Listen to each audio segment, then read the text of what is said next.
Are we a nation that settles for the world as it is, or are we a nation that believes in the world as it should be? This simple yet profound question sits at the very heart of the journey we are about to explore.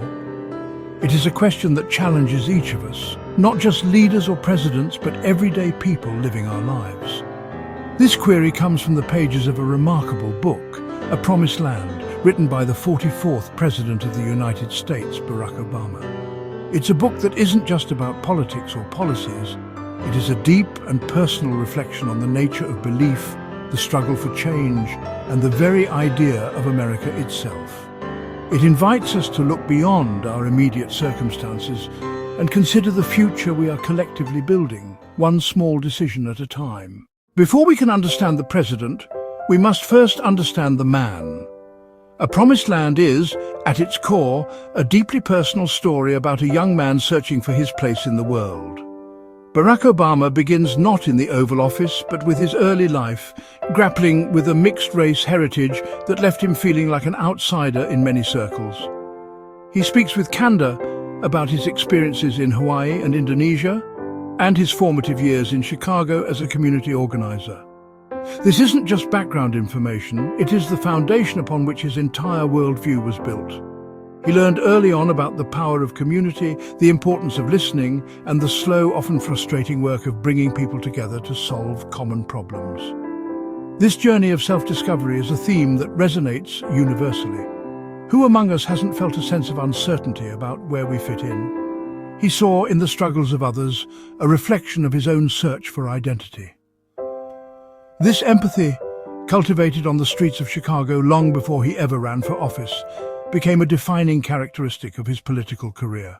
One of the most powerful and recurring themes in A Promised Land is the incredible weight and responsibility of hope. The 2008 presidential campaign was famously built on a message of hope and change. It was a slogan that captured the imagination of millions around the world.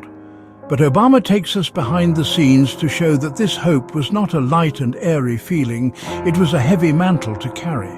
It represented the collective aspirations of countless individuals who saw in his candidacy a chance for something different, a healing of old wounds, and a step toward a more inclusive and just society.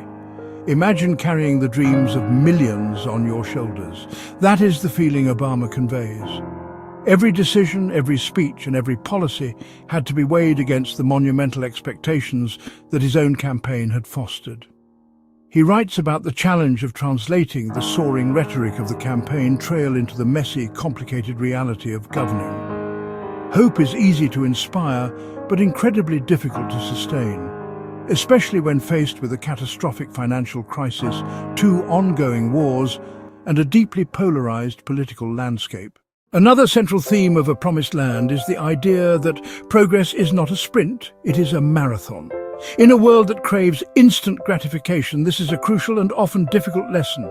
Obama repeatedly emphasizes that meaningful, lasting change is almost always slow, incremental, and frustratingly complex. Think of it like tending a garden. You don't plant a seed one day and expect a full-grown tree the next. You have to prepare the soil, water the seed, protect it from pests, and give it time to grow. There will be droughts and storms along the way. This is the analogy for the kind of progress Obama describes. He walks the reader through the painstaking process of crafting legislation. Obama frames his presidency as just one leg in a much longer relay race. It suggests that our responsibility is not necessarily to solve every problem in our lifetime, but to do our part to move the country forward, to leave things a little better than we found them for the next generation. While the presidency is an office of immense power, A Promised Land pulls back the curtain to reveal the profound human cost that comes with it. Barack Obama writes with striking vulnerability about the personal toll that the job took on him and his family. He speaks of the heavy burden of signing letters to the families of fallen soldiers, a task that he says never got easier. In an era defined by deep political and social divisions, perhaps the most urgent theme in A Promised Land is the persistent search for common ground. Obama's entire political philosophy seems rooted in the belief that, despite our differences, we share a common set of aspirations as human beings. We want safety for our families, opportunities for our children, and the dignity of a life well lived. It's like trying to build a bridge across a wide canyon. You have to start from both sides, and the work is slow and meticulous. The title itself, A Promised Land, is telling. It is not the promised land.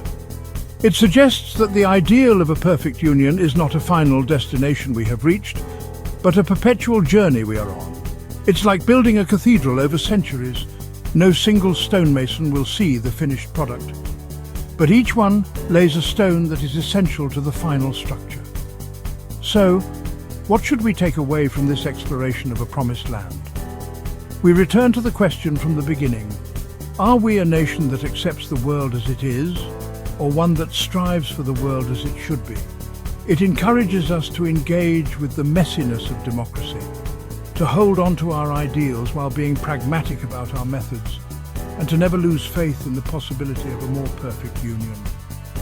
The journey is long and difficult, but as this story reminds us, it is a journey we are all on together. And the next chapter is ours to write.